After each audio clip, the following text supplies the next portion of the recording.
Bonjour, bienvenue dans Le Panier, le premier podcast e-commerce. Mes invités cartonnent et me livrent leurs secrets de réussite et les problèmes qu'ils ont rencontrés pour qu'on puisse, ensemble, apprendre à vendre mieux et plus.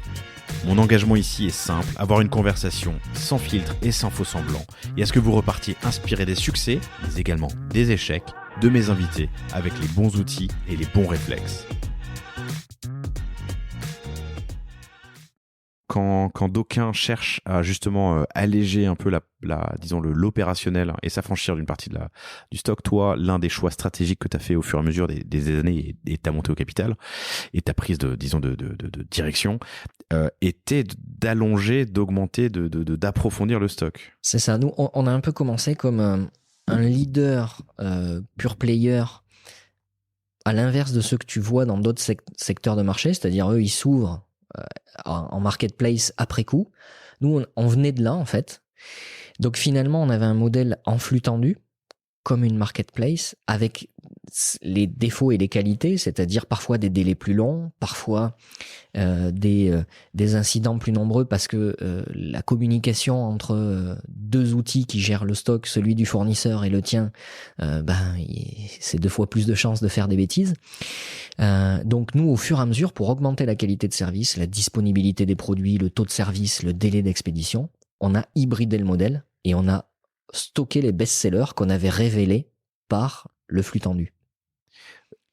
Et c'est comme ça que tu as fait ta data. Comment tu as choisi ces produits? Donc, je comprends les best-sellers, c'est facile, mais tu as 200 000 refs, 180 000 qui sont disponibles à la vente sur le site et 50 000 qui sont stockés chez vous. Le choix de ces 50 000, c'est pas que des best-sellers. En fait, c'est les best-sellers par besoin. Donc, nous, la façon dont on raisonne, c'est que chaque rayon doit avoir des produits en stock. Les best-sellers de chaque rayon doivent être en stock. Donc, on a un outil, après il y a une décision humaine, mais on a un outil, encore une fois homemade, qui nous permet de sélectionner les produits qui sont les meilleurs à l'instant T. Et comme on a une activité très saisonnière, on a des couvertures qui sont relativement faibles. C'est-à-dire qu'on couvre généralement pour les 15 prochains jours dans nos achats, c'est du stock tampon.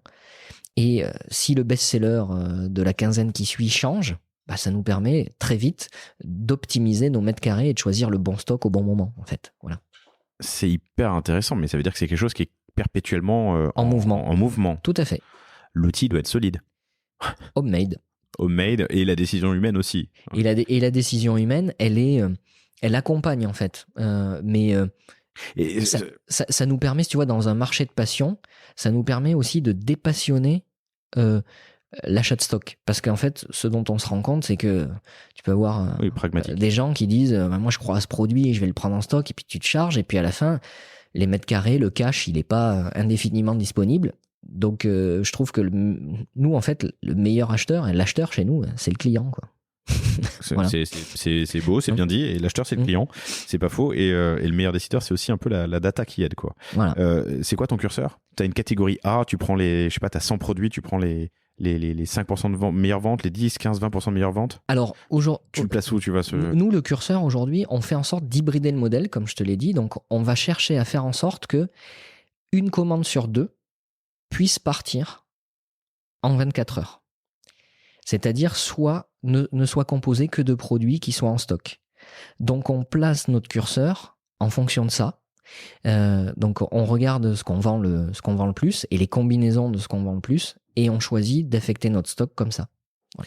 Une commande sur 2, c'est ton KPI, doit pouvoir partir en 24 heures. C'est ça.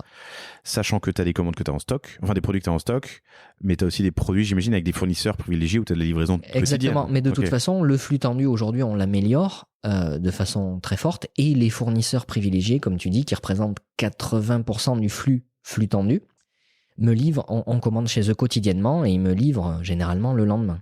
Mais il y en a chez qui c'est pas possible parce qu'on n'a pas le volume et que ça vaudrait pas le coup. Et je te fais peut-être un lien avec ce qu'on est en train de faire avec le magasin ou les magasins. Le magasin qu'on a lancé, Concept, l'idée, c'est d'avoir un magasin très grand. C'est plutôt des flagships régionaux. Mais d'un point de vue logistique, ce sera aussi nos premiers fournisseurs flux tendus. Puisque aujourd'hui, plutôt que d'aller commander chez un fournisseur, on sortira les produits du magasin pour servir le site. Donc en fait, tu vas éclater le stock. En fait, est-ce que c'est ça que tu es en train de dire? En fait, le stock, je vais le garder comme tel pour la partie e-commerce, Ouais. mais je vais remplacer une partie du flux tendu que je commandais chez mes fournisseurs par des produits qui vont se trouver dans le magasin. Donc tu auras du stock à ton stock central, ton stock internet. Exactement. Plus du stock en magasin. Plus le stock des fournisseurs. Plus Voilà. le stock. Ça sera en cascade. Ok. Voilà. Et aujourd'hui, tu vois, je te disais tout à l'heure, 50% de mes commandes peuvent être traitées sur stock. Et donc, même plus de 50% du coup des références que je vends sont en stock au moment où je les vends. Et donc, tu vas rajouter à ça le fait que, admettons que 50% des références qui restent doivent venir du flux tendu, doivent venir du fournisseur. Sur ces 50%, il y en aura environ 20%, c'est ce qu'on mesure aujourd'hui avec le magasin, qui peuvent venir du magasin. Donc ce qui fait qu'en fait, on va encore réduire nos délais et on va encore réduire nos incidents de qualité de service puisqu'on sera sûr du stock. Ouais, et on peut reboucler là-dessus parce que ta volonté historique d'avoir du stock à dispo, ou en tout cas de pouvoir livrer plus vite, c'est ça, c'est la qualité de service. Absolument. Ce qui est moteur chez toi. Absolument. Aujourd'hui, ce qu'on a amené au marché, ce pourquoi les pêcheurs nous ont reconnus depuis le début, c'est le choix. Comme je te l'ai expliqué, il y en avait beaucoup qui avaient besoin de faire beaucoup de kilomètres pour accéder à du choix. Parce que dans le petit magasin de la région, il y a souvent pas suffisamment de références en stock pour satisfaire le pêcheur. Donc nous, on amenait un catalogue qui était hyper complet et donc on était reconnu pour le choix. Puis le prix, parce que comme on s'est mis à faire beaucoup de volume, on a négocié les bonnes conditions auprès des fournisseurs et on avait toujours proposé des prix compétitifs. Et puis maintenant, il faut qu'on soit aussi reconnu pour rendre ce choix beaucoup plus sûr et encore plus accessible, donc plus rapide, avec plus de certitude et pas d'incident de commande. Et donc, c'est ce qu'on essaie de faire avec tous les développements qu'on prévoit. Voilà. Et outils internes.